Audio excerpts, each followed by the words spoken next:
យើងអាសាហាត់ប្រាណណាដល់ពេលយើងហាត់ប្រាណទៅយើងគេលក់ស្រួល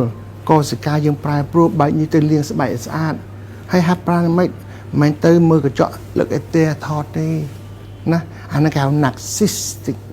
narcissistic ការស្រឡាញ់ខ្លួនឯងលងខ្លួនដោយសារសាច់រឿងមនុស្សមួយឈ្មោះ narciss ដើរដេញតាមនារីមួយទៅដល់ដេញទៅគាត់ចិត្តតែរត់ទៅ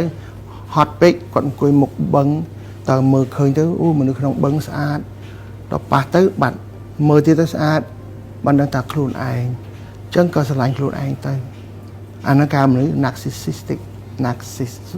ហងៃមនុស្សលើលោកយើងខ្លាយទៅជា narciss ច្រើនណាស់មើលធ្វើមុខបៃសក់មើលធ្វើមុខបៃសក់ញឹម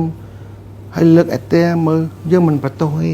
ជាចំណងចំណូលចិត្តរបស់បុគ្គលមួយប៉ុន្តែហាត់ប្រាណគឺហាត់ប្រាណជាសាច់ការ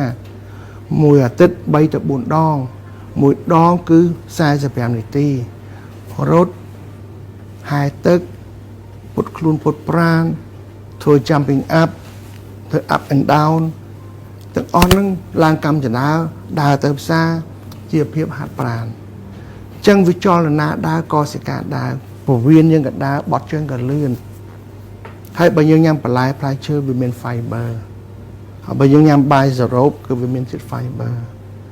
ណាទាំងអស់ហ្នឹងទៅដោះគោវាជួយឆ្អឹងឲ្យដុះឲ្យធំឲ្យតាន់ឲ្យមាំ